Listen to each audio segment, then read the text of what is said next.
Bake and ടേക്കിൻ്റെ പുതിയൊരു വീഡിയോയിലേക്ക് എൻ്റെ എല്ലാ കൂട്ടുകാർക്കും സ്വാഗതം. അപ്പം ബേക്കിംഗ് പഠിക്കാൻ ആഗ്രഹമുള്ളവർക്ക് ഈ വീഡിയോ തീർച്ചയായിട്ടും ഉപകാരപ്പെടും. അപ്പോൾ പപ്സൊക്കെ എല്ലാവർക്കും ഉണ്ടാക്കാൻ ഭയങ്കര ഇഷ്ടമാണ്. പക്ഷേ അതിൽ ചേർക്കുന്ന മാർജറിൻ കിട്ടാത്തത് കൊണ്ട് ആരും പപ്സ് ഉണ്ടാക്കാതിരിക്കേണ്ട. ഇനി മാർജറിൻ ഇല്ലാതെ തന്നെ നമുക്ക് വീട്ടിൽ വളരെ എളുപ്പത്തിൽ തന്നെ പപ്സ് ഉണ്ടാക്കിയെടുക്കാം. നിങ്ങൾ ചെയ്യേണ്ട ഇത്രമാത്രം വീഡിയോ സ്കിപ്പ് ചെയ്യാതെ കണ്ടൊന്ന് സപ്പോർട്ട് ചെയ്യുക. ആദ്യം നമുക്ക് പപ്സ് തയ്യാറാക്കാനുള്ള ഡോ തയ്യാറാക്കിയെടുക്കണം. അതിനുവേണ്ടി ഞാൻ ഇവിടെ ഒരു വലിയ ബൗൾ എടുത്തിട്ടുണ്ട്. അതിലേക്ക് ഞാൻ ഇവിടെ 250 ഗ്രാം മൈദ മാവാണ് എടുത്തിരിക്കുന്നത്.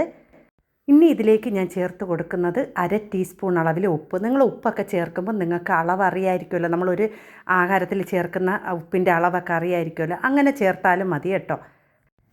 അടുത്ത് ഞാൻ ഇതിലേക്ക് ചേർത്ത് കൊടുക്കുന്നത് 30 ഗ്രാം ബട്ടറാണ് ചേർത്ത് കൊടുക്കുന്നത്. ബട്ടർ ചേർക്കുമ്പം നിങ്ങൾ 30 ഗ്രാം, ഇപ്പോൾ ഒരു 100 ഗ്രാമിൻ്റെ ബട്ടർ എടുത്തിട്ട് അതിൻ്റെ അളവ് കറക്റ്റായിട്ട് എടുത്ത് അങ്ങനെ ചെയ്താലും മതി. നമുക്കൊരു മെഷർമെൻറ്റ് കറക്റ്റ് അളവിനൊന്ന് കട്ട് ചെയ്തെടുത്താലും മതി കേട്ടോ.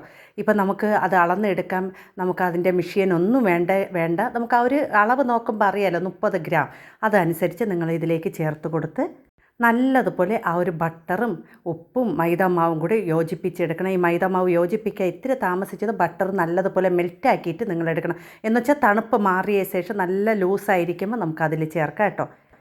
ഇനി ഇതിലേക്ക് ഞാൻ വെള്ളം ചേർക്കുന്നത് 1/2 കപ്പും കുറച്ചും കൂടി ഉണ്ട് കേട്ടോ. നിങ്ങൾക്ക് വീഡിയോ കാണുമ്പോൾ അറിയാമല്ലോ. പിന്നെ ഗ്രാം അളവിലാണ് പറയുന്നതെങ്കിൽ 120-125 ഗ്രാം വെള്ളം വേണം കേട്ടോ. അതിനുശേഷം നമുക്ക് ഈ വെള്ളം കുറച്ച് വീതം ചേർത്ത് നല്ലതുപോലെ ഒന്ന് കുഴച്ചെടുക്കാം. നിങ്ങൾക്ക് വെള്ളം ചേർക്കുമ്പോൾ നല്ല കട്ടിയാണെന്ന് തോന്നിക്കഴിഞ്ഞാൽ 1-2 സ്പൂണും കൂടി ചേർത്ത് കൊടുക്കാം. ഇനി മാവൊന്ന് നല്ലതുപോലെ ഒന്ന് സോഫ്റ്റായിട്ട് കുഴച്ചെടുക്കണം. നല്ല സോഫ്റ്റല്ല, നമ്മൾ ഈ ചപ്പാത്തിക്കൊക്കെ കുഴക്കുന്ന നല്ല കട്ടിക്കാണ് കുഴച്ചെടുക്കേണ്ടത്. അപ്പോൾ ഞാൻ പറയുന്ന സോഫ്റ്റ് എന്ന് പറയുന്ന മാവിൻ്റെ ആ ഒരു ഇത് മാറ്റി നല്ല സോഫ്റ്റാക്കി കുഴയ്ക്കാനാണ് പറയുന്നത് കേട്ടോ.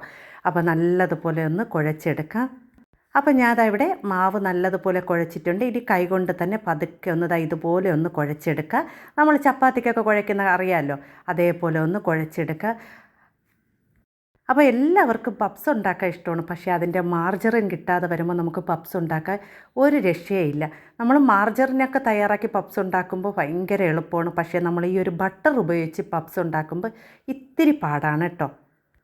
അപ്പം ഞാനവിടെ മാവ് കുഴച്ചെടുത്തിട്ടുണ്ട്. ഇനി നമുക്കിതിനെ ഒരു 15 മിനിറ്റ് ഒന്ന് റെസ്റ്റ് ചെയ്യാൻ വേണ്ടി വെക്കണം. അപ്പം ഞാൻ ഇതുപോലെ ഒന്ന് കുഴച്ച് ഉരുട്ടിയ ശേഷം നമ്മൾ ആ ഒരു ക്ലിംഗ് റാപ്പ് വെച്ച് ഒന്ന് ചുറ്റിയാണ് നമ്മളിത് റെസ്റ്റ് ചെയ്യാൻ വേണ്ടി വെക്കുന്നത് കേട്ടോ.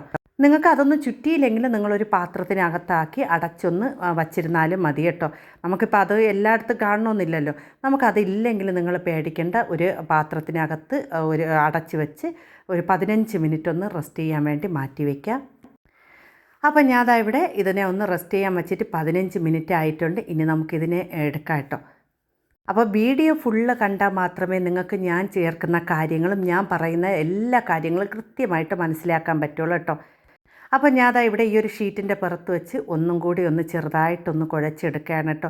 അധികം കൂടുതൽ നേരം ഒന്നും കുഴയ്ക്കേണ്ട. നമ്മൾ ഇത് പപ്സൊക്കെ ഉണ്ടാക്കാൻ അധികം കുഴച്ചൊന്ന് ബുദ്ധിമുട്ടുണ്ട് കേട്ടോ. നമ്മൾ ഈ ബണ്ണൊക്കെ ഉണ്ടാക്കാനാണ് നല്ല കുഴയ്ക്കുന്നത്. ഇതൊന്ന് പതുക്കെ ഞാൻ ഇതുപോലെ ഒന്ന് കുഴച്ച ശേഷം അതിനെ ഉരുട്ടി 2 ഭാഗമായിട്ട് നമ്മൾ കട്ട് ചെയ്ത് വെക്കുന്നതാണ് കേട്ടോ. അപ്പോൾ ഞാൻ ഈ 2 ഭാഗമായിട്ട് കട്ട് ചെയ്യണം എന്തിനെന്ന് വെച്ചാൽ നമുക്ക് ആ ഒരു ലെയർ കിട്ടാൻ വേണ്ടിയാണ്. അല്ലെങ്കിൽ നമുക്ക് ഒറ്റ ലെയറിൽ തന്നെ ചെയ്തെടുക്കാം. പക്ഷേ നമുക്ക് ഇത്തിരി കൂടെ ലെയർ കിട്ടാൻ വേണ്ടിയാണ്. നമ്മൾ മാർജറിൻ ഉപയോഗിച്ച് ചെയ്യുമ്പോൾ നമുക്ക് അതൊന്നും ചെയ്യേണ്ട. പക്ഷേ നമ്മൾ ബട്ടർ ഉപയോഗിച്ച് ചെയ്യുമ്പോൾ നല്ല ലെയർ കിട്ടണമെങ്കിൽ നമുക്ക് ഇതുപോലെ ചെയ്താലേ പറ്റുള്ളൂ കേട്ടോ. എങ്കിൽ മാത്രമേ നല്ല പെർഫെക്റ്റ് ആയിട്ടുള്ള പപ്സൊക്കെ തയ്യാറാക്കാൻ പറ്റുള്ളൂ. അപ്പം ഞാനവിടെ ഉരുട്ടി 2 ഭാഗവും ഇതുപോലെ ഉരുട്ടിയിട്ട് അതേപോലെ ചുറ്റി ഒരു 15 മിനിറ്റും കൂടി റെസ്റ്റ് ചെയ്യാൻ വേണ്ടി വയ്ക്കുകയാണ്. അപ്പോൾ ഇനി ഈ ഒരു മാവ് ഇത്തിരി 15 മിനിറ്റ് റെസ്റ്റ് ചെയ്യുന്ന നേരം കൊണ്ട് നമുക്ക് ഇതിന് വേണ്ടിയുള്ള ബട്ടർ എടുക്കണം. നമ്മൾ ഇതിന് വേണ്ടി എടുക്കുന്ന ബട്ടർ എന്ന് പറയുന്നത് ആദ്യം 30 ഗ്രാം മാവ് കുഴയ്ക്കാൻ എടുത്തിട്ടുണ്ടായിരുന്നു. ഇനി നമ്മൾ എടുക്കുന്നത് 120 ഗ്രാം ബട്ടറാണ് എടുക്കുന്നത്. അപ്പം ഞാൻ ഇവിടെ അളന്നെടുക്കുകയാണ്. നിങ്ങൾ ചെയ്യേണ്ടത് 100 ഗ്രാമിൻ്റെ ഒരു ബട്ടർ എടുക്കുക.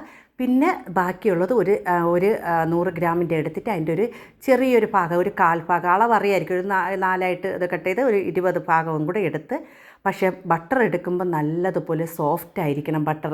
നമ്മൾ ആ ഒരു ഷീറ്റിൽ തേക്കുമ്പോൾ കട്ടയാവാൻ പാടില്ല, നല്ല സോഫ്റ്റ് ആയിട്ടിരിക്കണം. അപ്പോൾ ആദ്യം നമുക്കിതുപോലെ ഒന്ന് ബട്ടറിനെ ഒന്ന് നല്ല സോഫ്റ്റ് ആക്കി എടുക്കണം ഒരു സ്പൂൺ ഉപയോഗിച്ച്. അല്ലെങ്കിൽ നിങ്ങൾ മെൽറ്റായ ബട്ടറാണെങ്കിൽ അതൊന്നും ചെയ്യേണ്ട. ഇതുപോലെ നല്ല സോഫ്റ്റ് ആയിട്ടുള്ള ബട്ടറാണെങ്കിൽ ഒന്നും ചെയ്യേണ്ട കേട്ടോ.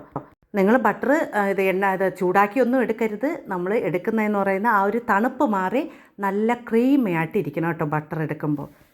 പിന്നെ ഈ ഒരു വീഡിയോ ഇത്തിരി ലോങ് വീഡിയോ ആണ്, അത് നിങ്ങൾക്ക് മനസ്സിലാക്കാൻ വേണ്ടിയാണ് ഞാൻ അങ്ങനെ പറയുന്നത് കേട്ടോ. നിങ്ങൾക്ക് കാണാൻ താല്പര്യമില്ലാത്തവർക്ക് അങ്ങ് സ്കിപ്പ് ചെയ്ത് കാണാതെ പോവാം കേട്ടോ. ഇത് നമുക്ക് ചെയ്ത് നോക്കാം, നമുക്ക് എല്ലാവർക്കും പപ്സൊക്കെ ഇഷ്ടമാണല്ലോ, അപ്പോൾ അത് ചെയ്ത് നോക്കാൻ വേണ്ടിയാണ് ഇങ്ങനെ നമുക്ക് ലോങ് ആയിട്ടുള്ളൊരു വീഡിയോ പറഞ്ഞ് മനസ്സിലാക്കി തരുന്നത് കേട്ടോ. അപ്പോൾ ഞാൻ ഇവിടെ മാവ് റെസ്റ്റ് ചെയ്യാൻ വെച്ചിട്ട് എടുത്തിട്ടുണ്ട്. ആദ്യം നമുക്ക് ഒരു ഭാഗമുള്ള മാവൊന്ന് പരത്തിയെടുക്കണം കേട്ടോ. അപ്പോൾ ആദ്യം നമുക്ക് നല്ലതുപോലെ കട്ടി കുറച്ചൊന്ന് പരത്തിയെടുക്കാം. അപ്പോൾ നമുക്ക് ആ ഒരു ഷീറ്റിൻ്റെ അളവിൽ തന്നെ പരത്തിയെടുക്കാം കേട്ടോ. ഞാൻ ഇവിടെ ഇത് കൗണ്ടർ ടോപ്പിലല്ല. നിങ്ങൾക്ക് ഈ ഷീറ്റില്ല എന്ന് പറഞ്ഞ് വിഷമിക്കുകയൊന്നും വേണ്ട. ആ ഒരു കൗണ്ടർ ടോപ്പ് വൃത്തിയാക്കിയ ശേഷം നമുക്ക് കുറച്ച് മാവൊന്ന് ഇട്ട് കൊടുത്തതിന് ശേഷം പരത്തിയെടുക്കാവുന്നതാണ് കേട്ടോ. ഇതിപ്പോൾ ഈ ഷീറ്റിലായിട്ട് ഒട്ടി പിടിക്കാത്തതുകൊണ്ടാണ് ഞാൻ അങ്ങനെ മാവ് ഇടാത്തത്. നിങ്ങൾ കൗണ്ടർ ടോപ്പിൽ ചെയ്യുമ്പോൾ ഇത്തിരി മാവിട്ടൊന്ന് പരത്തിയെടുക്കാം കേട്ടോ. അപ്പോൾ ഞാൻ ഇവിടെ ഷീറ്റ് ഇത്രയും പരത്തി എടുത്തിട്ടുണ്ട്. ഇനി നമുക്കിതിലേക്ക് ബട്ടർ ചേർത്ത് കൊടുക്കാം. അപ്പോൾ ബട്ടർ നല്ല മെൽറ്റായിരിക്കുന്നുണ്ട്. പകുതി ബട്ടർ, ഇപ്പോൾ 2 നമ്മൾ ബോൾസല്ലേ വെച്ചിരിക്കണം, അപ്പോൾ പകുതി ബട്ടർ. ഇപ്പോൾ ഇത് 60 ഗ്രാം ബട്ടർ ഈ ഒരു ഷീറ്റിൽ തേച്ച് കൊടുക്കുക. അടുത്ത ഷീറ്റ് തയ്യാറാക്കുമ്പോൾ ബാക്കിയിരിക്കുന്ന 60 ഗ്രാം ബട്ടർ തേച്ച് കൊടുക്കണം കേട്ടോ. അപ്പോൾ ഇപ്പോൾ നല്ല മെൽറ്റായിട്ടിരിക്കുന്ന ബട്ടറാണ് എല്ലാ ഭാഗത്തും തേച്ച് കൊടുക്കുക. പക്ഷേ ഞാൻ ഒരു കാര്യം പറയട്ടെ, നമ്മൾ പപ്സൊക്കെ തയ്യാറാക്കുമ്പോൾ ബട്ടറിൽ തയ്യാറാക്കുന്നേക്കാളും നമുക്ക് ഏറ്റവും നല്ലത് ആ ഒരു മാർജറിൻ ഉപയോഗിച്ച് തയ്യാറാക്കുമ്പോഴാണ് കേട്ടോ. ഇത്ര ജോലി ഭാരമൊന്നുമില്ല. ഇത് നമ്മൾ ഫ്രിഡ്ജിൽ വെച്ച് നല്ല തണുപ്പിച്ച് സെറ്റാക്കിയിട്ടൊക്കെയാണ് പരത്തിയെടുക്കുന്നത്. അപ്പോൾ നമ്മൾ ആ ഒരു മാർജറിൻ ഉപയോഗിച്ച് ചെയ്യുമ്പോൾ അങ്ങനെ ഒന്നും ചെയ്യണ്ട കേട്ടോ. പിന്നെ ഇത് എല്ലാവർക്കും ചെയ്യാൻ വേണ്ടിയാണ് ഞാൻ ഈ ഒരു വീഡിയോയും കൂടെ ഇട്ടത്. കുറേ പേര് കേട്ട് മാർജറിൻ കിട്ടാനില്ല ചേച്ചി, എന്താ ചെയ്യുക എന്ന് വെച്ചാൽ, അതുകൊണ്ട് അവർക്ക് വേണ്ടിയാണ് ഞാൻ ഈ ഒരു പപ്സ് തയ്യാറാക്കുന്നത് കേട്ടോ. അപ്പോൾ ആദ്യം നമുക്ക് ഈ ഒരു സൈഡൊന്ന് പതുക്കെ ഒന്ന് മടക്കി കൊടുക്കാം. അതിനുശേഷം അവിടെ നിന്ന് ഇങ്ങോട്ട് മടക്കി കൊടുക്കാം കേട്ടോ. അപ്പോൾ ഇങ്ങനെ മടക്കുമ്പോൾ തന്നെ നമുക്ക് എത്ര ലെയർ കിട്ടണമെന്ന് നിങ്ങൾ നോക്കിക്കോണം. അപ്പോൾ ഈ 2 സൈഡിൽ നിന്ന് നമ്മൾ മടക്കുകയാണ്. അതിനുശേഷം നമ്മൾ ആ ഒരു സൈഡിൽ നിന്ന് ഇപ്പുറത്തും ഈ ഒരു സൈഡിൽ നിന്നും അപ്പുറത്തും നമ്മൾ മടക്കി കൊടുക്കുകയാണ് കേട്ടോ. അപ്പം നമ്മൾ 2 ബോൾസിൽ ഇങ്ങനെ ചെയ്യുമ്പോൾ നമുക്ക് നല്ല ലെയറായിട്ട് കിട്ടും. അല്ല ഒന്നിച്ച് ചെയ്യുമ്പോൾ നമുക്ക് ഈ ഒരു അത്ര ലെയറായിട്ട് നമുക്ക് പപ്സ് തയ്യാറാക്കി എടുക്കാൻ പറ്റില്ല കേട്ടോ. ഈ ഒരു ഭാഗം ഞാൻ ഇവിടെ നല്ലതുപോലെ ഒന്ന് ചെയ്തെടുത്തിട്ടുണ്ട്. ഇനി അടുത്ത് നമ്മൾ ഇതുപോലത്തെ ഒരു പാത്രത്തിൽ ഒന്ന് വച്ച് കൊടുക്കുകയാണ്. അത് നമ്മൾ ഇതുപോലെ കവർ ഇട്ടിട്ടാണ് വെച്ച് കൊടുക്കുന്നത് കേട്ടോ. നിങ്ങൾ അങ്ങനെ ഇല്ലെങ്കിൽ കുഴപ്പമില്ല. ഇതുപോലെ ഒരു പാത്രത്തിൽ വെച്ച ശേഷം നമുക്കിനി അടുത്ത ലെയറും കൂടെ ഇതുപോലെ ചെയ്തെടുക്കാം. അപ്പം ഞാൻ ഇവിടെ അടുത്ത ലെയർ പരത്തിയെടുത്തിട്ടുണ്ട്. ബാക്കിയിരിക്കുന്ന ബട്ടർ അത്രയും ഇതിൽ കൂടി തേച്ച് കൊടുക്കുകയാണ്. അതും നമ്മൾ ഇതുപോലെ നേരത്തെ മടക്കിയെടുത്തതുപോലെ തന്നെ ഇതും അതേപോലെ മടക്കിയെടുക്കണം കേട്ടോ. അപ്പോൾ 2 ലെയറായിട്ട് ഞാൻ എടുത്തിട്ടുണ്ട്. 2 മാവ് ഇതുപോലെ കട്ട് ചെയ്ത് 2 ഭാഗമായിട്ട് നമ്മൾ ബട്ടർ തേച്ച് ഇതേപോലെ മടക്കി 2 സൈഡും എടുത്തിട്ടുണ്ട് കേട്ടോ. അപ്പം നിങ്ങളെല്ലാവരും എന്നെ സപ്പോർട്ട് ചെയ്യുന്നുണ്ട്, അതിനെല്ലാം ഒത്തിരി നന്ദിയുണ്ട്. അപ്പോൾ നിങ്ങളിത് കണ്ടാൽ മാത്രം പോരാ, നിങ്ങൾ ചെയ്ത് നോക്കണം. നമ്മൾ കറക്റ്റായിട്ട് ചെയ്ത് നോക്കിയാൽ മാത്രമേ നമുക്ക് ആ കാര്യങ്ങളെല്ലാം മനസ്സിലാക്കി നമുക്ക് ഓരോ കാര്യങ്ങൾ ചെയ്യാൻ പറ്റൂ. അപ്പോൾ ബട്ടർ എല്ലാവർക്കും വാങ്ങിക്കാൻ കിട്ടുമല്ലോ. നമുക്ക് ഇത് ബട്ടർ ഇല്ല എന്ന് പറഞ്ഞ് ഇനി ആരും വിഷമിക്കണ്ടല്ലോ. ബട്ടർ ഏത് കടയിൽ കയറിയാലും നമുക്ക് ബട്ടർ എല്ലാം നമുക്ക് വാങ്ങിക്കാൻ കിട്ടും. അപ്പോൾ ഞാൻ ഇവിടെ 4 ഇതുപോലെ ഒന്ന് മടക്കി എടുത്തിട്ട് നിങ്ങൾ കാണുമ്പോൾ തന്നെ അറിയില്ല. അപ്പോൾ നമുക്കിപ്പോൾ 2 ഇതിൽ നിന്നായിട്ട് എത്ര ലെയർ വന്നിട്ടുണ്ടെന്ന് നമുക്ക് അറിയാൻ പറ്റുള്ളൂ. ഇനി നമ്മൾ ഇതുപോലെ ഒന്ന് നീട്ടി വച്ച് കൊടുത്ത് ഒന്ന് പരത്തിയ ശേഷം ഇതിനെ ഒന്ന് ആ ഒരു ക്ലിംഗ് റാപ്പ് വെച്ച് ഒന്ന് ചുറ്റിയ ശേഷം 20 മിനിറ്റ് ഫ്രീസറിൽ വെച്ച് തണുപ്പിച്ചെടുക്കുകയാണ് ചെയ്യുന്നത്. അപ്പോൾ നമ്മൾ ആ 20 മിനിറ്റ് ഫ്രീസറിൽ വെച്ച് നല്ല സെറ്റാക്കി എടുക്കണം കേട്ടോ. അതിനുശേഷം നമ്മൾ ഇതുപോലെ കൗണ്ടർ ടോപ്പിൽ ചെറുതായിട്ടൊന്ന് മാവ് ഇട്ട് കൊടുക്കുക. എന്നിട്ട് നമ്മൾ എടുത്ത് വച്ചിരിക്കുന്ന ആ ഒരു മാവ് ഇതുപോലെ ഒന്ന് നമ്മൾ പരത്തിയെടുക്കണം കേട്ടോ. ആ ഒരു ഷീറ്റ് ഇപ്പോൾ നല്ല കട്ടിയായിട്ടിരിക്കുകയാണ്. ആ ഷീറ്റ് പരത്തിയെടുക്കണം. പരത്തിയെടുക്കുമ്പോൾ നിങ്ങൾക്ക് ചെറുതായിട്ട് ലൂസായിട്ട് തോന്നിക്കഴിഞ്ഞാൽ ഇതുപോലെ മൈദാമാവ് നമ്മൾ ഇട്ട് കൊടുത്ത് ഒന്ന് പരത്തിയെടുക്കണം കേട്ടോ. പതുക്കെ ഇതിപ്പം ഒരു ബട്ടറിൻ്റെ ഇതുകൊണ്ടാണ് നല്ല സെറ്റായി കഴിഞ്ഞാൽ അങ്ങനെയൊന്നും വരില്ല കേട്ടോ. എൻ്റെ ഫ്രിഡ്ജിന് ചെറിയൊരു കംപ്ലൈൻ്റ് ഉണ്ട്. ഇത്തിരി തണുക്കാൻ ഇത്തിരി പാടാണ്. നിങ്ങളെ ഫ്രിഡ്ജൊക്കെ അങ്ങനെ ആയിരിക്കില്ലല്ലോ, പെട്ടെന്ന് തന്നെ തണുത്ത് കിട്ടും, നല്ല സെറ്റായി കിട്ടും. അപ്പോൾ നല്ല നമുക്ക് കട്ടിയായിട്ട് തന്നെ പരത്തിയെടുക്കാൻ പറ്റും കേട്ടോ. അപ്പം ഞാൻ ഇവിടെ എല്ലാം ഒന്ന് ഇതുപോലെ ഒന്ന് പരത്തിയെടുക്കുകയാണ്. മാവൊന്ന് ഇട്ട് കൊടുത്ത് പരത്തിയെടുക്കുക കേട്ടോ. നിങ്ങൾ ഒട്ടിപ്പിടിക്കുകയാണെങ്കിൽ മാവൊന്ന് ഇട്ട് കൊടുത്ത് പരത്തിയെടുക്കാം. അപ്പം ഞാൻ ഇവിടെ 2 ഷീറ്റും കൂടി ഒന്നിച്ച് വെച്ചാണ് നമ്മൾ പരത്തിയെടുക്കുന്നത്. നിങ്ങൾ വീഡിയോ ശ്രദ്ധിച്ച് കാണണം, എങ്കിൽ മാത്രമേ നമുക്കത് ചെയ്തെടുക്കാൻ പറ്റുള്ളൂ. അവസാനം ചെയ്തിട്ട് ചേച്ചി ശരിയായില്ല എന്ന് പറയരുത്. നമ്മൾ ചെയ്യുന്ന കാര്യങ്ങൾ ഫുള്ള് വീഡിയോ കണ്ടാൽ മാത്രമേ നമുക്കത് മനസ്സിലാക്കാൻ പറ്റുള്ളൂ. കുറച്ച് കണ്ടിട്ട് ലാസ്റ്റ് കണ്ടു കഴിഞ്ഞാൽ നമുക്ക് ഒരു എത്തും പിടിയും കിട്ടില്ല കേട്ടോ. അപ്പം ഞാൻ അതവിടെ മാവ് നല്ലതുപോലെ പരത്തിയെടുത്തിട്ടുണ്ട്. കണ്ടോ, നമ്മൾ കട്ടിക്ക് പരത്തിയെടുത്തിട്ടുണ്ട്. ഇനി നമുക്കിതിനെ മടക്കിയെടുക്കണം. അപ്പം മാക്സിമം ഇത്തിരി പരത്താൻ പറ്റുന്ന അടുത്തോളം പരത്തിയെടുക്കുക കേട്ടോ. നമ്മൾ കട്ടി കുറച്ചാണ് പരത്തിയെടുക്കുന്നത്.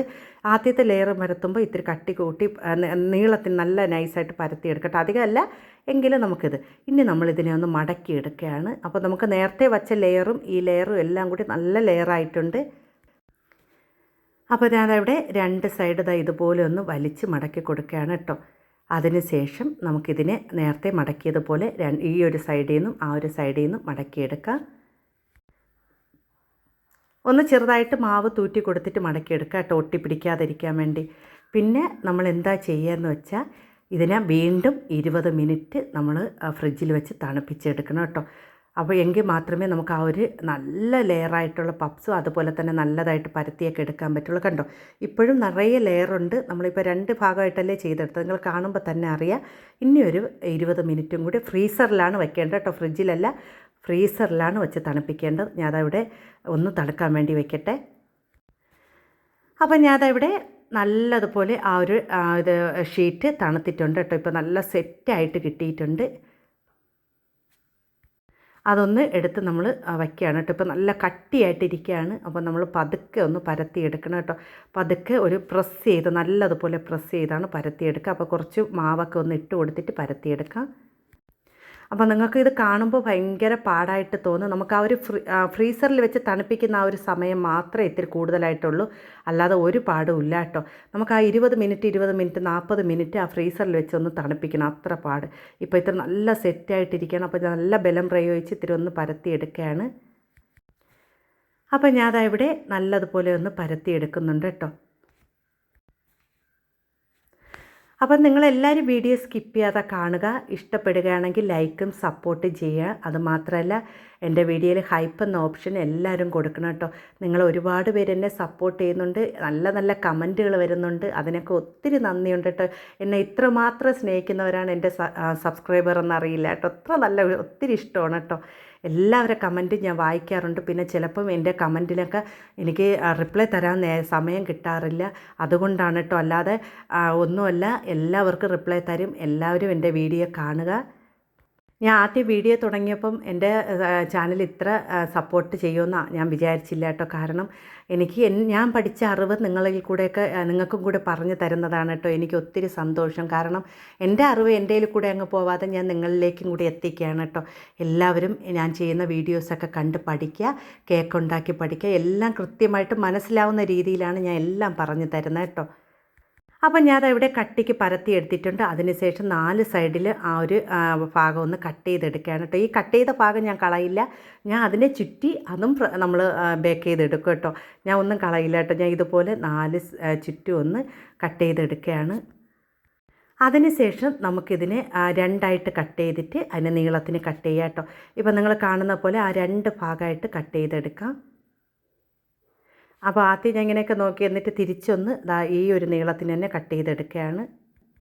അപ്പോൾ പകുതി അളവ് കറക്റ്റായിട്ട് ഞാൻ ഒന്ന് കട്ട് ചെയ്തെടുക്കുന്നുണ്ട്. അതിന് ശേഷം നമ്മൾ തിരിച്ച് ഇവിടെ നീളത്തിന് കട്ട് ചെയ്തെടുക്കുന്നുണ്ട് കേട്ടോ. അപ്പോൾ നിങ്ങൾ പപ്സൊക്കെ തയ്യാറാക്കുകയാണെങ്കിൽ നിങ്ങൾ ഇത്തിരി കട്ടിക്ക് വീതിക്ക് തയ്യാറാക്കണം കേട്ടോ. കാരണം ഞാൻ ഇത് ഫില്ലിങ് ചേർക്കാത്ത ഇതാണ് തയ്യാറാക്കുന്നത്. കാരണം ഫില്ലിംഗ് എന്ന് വെച്ചാൽ കുറച്ച് ചോക്കോ ചിപ്സ് മാത്രമേ ചേർക്കുന്നുള്ളൂ. അപ്പോൾ അതാണ്ട് ചെറിയ അളവിലാണ് ഞാൻ ഇത് തയ്യാറാക്കുന്നത് കേട്ടോ. ചെറിയ നീളത്തിനാണ് കട്ട് ചെയ്തെടുക്കുന്നത്. അപ്പം നിങ്ങൾക്ക് കാണുമ്പോൾ തന്നെ അറിയാം ചെറിയ പപ്സാണ് കേട്ടോ ഞാൻ തയ്യാറാക്കിയെടുക്കുന്നത്. പപ്സ് എന്ന് പറയുമ്പോൾ ഞാൻ കുറച്ച് ചോക്കോ ചിപ്സ് വെച്ച് തയ്യാറാക്കുന്ന പപ്സാണ് തയ്യാറാക്കുന്നത്. അതുകൊണ്ടാണ് നീളത്തിന് കട്ട് ചെയ്ത് നമ്മൾ കേക്കൊക്കെ ഇത് നമ്മൾ ടീ കേക്കൊക്കെ കട്ട് ചെയ്യുന്ന പോലെ ആ നീളത്തിനാണ് കട്ട് ചെയ്തെടുക്കുന്നത് കേട്ടോ. നിങ്ങൾ പപ്സ് ഫില്ലിംഗ് നിറച്ചുള്ള പപ്സ് തയ്യാറാക്കണമെങ്കിൽ വീതിക്ക് കട്ട് ചെയ്തെടുക്കണം. ഞാൻ അളവ് പറഞ്ഞിട്ടുണ്ടല്ലോ, 3, 3 എടുക്കുക, അല്ലെങ്കിൽ 4, 4 ഒക്കെ എടുക്കുക. നമ്മളെ വീട്ടിലൊക്കെ ആണെങ്കിൽ 3, 3 ഒക്കെ എടുത്താൽ മതി കേട്ടോ. അതിനുശേഷം വലിച്ച് നമ്മൾ ഒട്ടിച്ച് കൊടുത്താൽ മതി. ഇപ്പം ഞാൻ കുറച്ച് ഇത് ചോക്കോ ചിപ്സ് വെച്ചതിന് ശേഷം 2 സൈഡൊന്ന് വെള്ളം നനച്ചിട്ട് ഇതുപോലെ ഒട്ടിച്ച് കൊടുക്കുകയാണ് കേട്ടോ ചെയ്യുന്നത്. അപ്പോൾ ഈ രീതിയിലാണ് ഞാൻ തയ്യാറാക്കുന്നത് കേട്ടോ. അതിനുശേഷം ഇതുപോലെ ഇപ്പോൾ നല്ല ലെയറായിട്ട് കാണുന്നുണ്ട്, നല്ല കട്ടിയായിട്ട് ഇരിക്കുന്നത് കേട്ടോ. നിങ്ങൾക്ക് വേണേൽ കുറച്ചും കൂടി പരത്തിയിട്ട് അങ്ങനെ ചെയ്യാം. പക്ഷേ ഞാൻ അങ്ങനെ ചെയ്യുന്നില്ല. ഞാൻ ഇത്തിരി കട്ടിക്കാണ് ഇതെല്ലാം ചെയ്യുന്നത് കേട്ടോ. അപ്പോൾ അത്രയും ലെയറായിട്ട് നമുക്ക് കിട്ടും. അപ്പോൾ ഞാൻ ഇതുപോലെ തന്നെ എല്ലാം ഒന്ന് തയ്യാറാക്കി എടുക്കുകയാണ്. ആ ഒരു ഇതിൽ ചോക്കോ ചിപ്സ് വെച്ചിട്ട് എല്ലാം ഒന്ന് ഇതുപോലെ ഒന്ന് പരത്തി ഇതുപോലെ മടക്കി എടുക്കുകയാണ്. അതിനുശേഷം നമ്മൾ കേക്ക് ഉണ്ടാക്കുന്ന ആ ഒരു ഇത് ട്രേയിൽ നമ്മൾ ഓവനിൽ വെക്കുന്ന ആ ട്രേയിൽ വെച്ച് കൊടുത്തിട്ടുണ്ട്. പിന്നെ അങ്ങ് അറ്റ ഇരിക്കുന്ന ആ 2 ഭാഗം നമ്മൾ ആ ബാക്കി വന്ന ഭാഗം ഒന്ന് ചുറ്റിച്ച് വെച്ചിരിക്കണതാണ് കേട്ടോ. ഇനി ഞാൻ ഇതിലേക്ക് ചേർത്ത് കൊടുക്കുന്ന മുട്ടയുടെ മഞ്ഞ മിക്സ് ചെയ്തതാണ്, വെള്ള ചേർത്തിട്ടില്ല, മഞ്ഞയാണ് ചേർത്ത് കൊടുക്കുന്നത് കേട്ടോ. അതൊന്ന് മിക്സ് ചെയ്തതിന് ശേഷം ബ്രഷ് ചെയ്ത് കൊടുക്കണതാണ്. എല്ലാ ഭാഗത്തൊന്നും ബ്രഷ് ചെയ്ത് കൊടുക്കാം. അതിനുശേഷം ഞാൻ ഇത് ബേക്ക് ചെയ്യാൻ എടുക്കുന്ന സമയമെന്ന് പറയുന്നത് 200 ഡിഗ്രിയിൽ, എൻ്റെ ഓവൻ എന്ന് പറയുന്നത് മോർഫി റിച്ചാർഡിൻ്റെ ഓവനാണ്. 200 ഡിഗ്രിയിൽ 30 മിനിറ്റാണ് ബേക്ക് ചെയ്തത്. നിങ്ങൾക്ക് 30 മിനിറ്റ് വേവ് കുറവാണെന്ന് തോന്നിക്കഴിഞ്ഞാൽ ഒരു 2 3 മിനിറ്റും കൂടി വെച്ച് കൊടുത്ത് വേവിച്ചെടുക്കാം കേട്ടോ. അപ്പോൾ ഇതിവിടെ നല്ലതുപോലെ വെന്തിട്ടുണ്ട് കണ്ടോ. നിങ്ങൾക്ക് വേണമെങ്കിൽ 35 മിനിറ്റൊക്കെ. എൻ്റെ ഓവനിൽ ചൂട് ഇത്തിരി സാധാരണ ചൂടിൽ നിൽക്കുന്ന ഓവനാണ് കേട്ടോ. അതുകൊണ്ട് ഇത്തിരി താമസിച്ച് ഇത് വെന്ത് കിട്ടുള്ളൂ. ഓരോരുത്തരും ഓവൻ്റെ അനുസരിച്ച് ചെയ്ത് കൊടുക്കാം കേട്ടോ. അതിൻ്റെ സമയം വെച്ച് കൊടുക്കാം. നല്ല ചൂടൊക്കെ കിട്ടുന്നതാണെങ്കിൽ 180 ഡിഗ്രിയിലൊക്കെ 25 മിനിറ്റൊക്കെ ബേക്ക് ചെയ്തെടുത്താൽ മതി. അപ്പോൾ ഇതിവിടെ നല്ലപോലെ തണുത്തിട്ടുണ്ട്. ഞാൻ ഒന്ന് കട്ട് ചെയ്ത് കാണാം. നല്ല ഇത് ക്രിസ്പി ആയിട്ടിരിക്കുന്നതാണ്. ഇത്തിരി ചെറിയ സോഫ്റ്റ്. അത് നല്ലതുപോലെ തണുക്കുമ്പോൾ അത് ഇത്തിരി കൂടെ നല്ല ക്രിസ്പി ആയിട്ടിരിക്കും കേട്ടോ. അകത്ത് നമ്മൾ ചോക്കോ ചിപ്സ് മാത്രമേ ചേർത്തിട്ടുള്ളൂ. നല്ല ലെയറായിട്ടുള്ള പപ്സ് ആണ് തയ്യാറാക്കിയെടുത്തത് കേട്ടോ. നിങ്ങൾക്ക് കാണുമ്പോൾ തന്നെ അത്ര ടേസ്റ്റാണ്. അപ്പോൾ ഇതെല്ലാവരും ഒന്ന് ട്രൈ ചെയ്ത് നോക്കുക. ഇഷ്ടപ്പെടുകയാണെങ്കിൽ ലൈക്കും സപ്പോർട്ടും ചെയ്യണേ.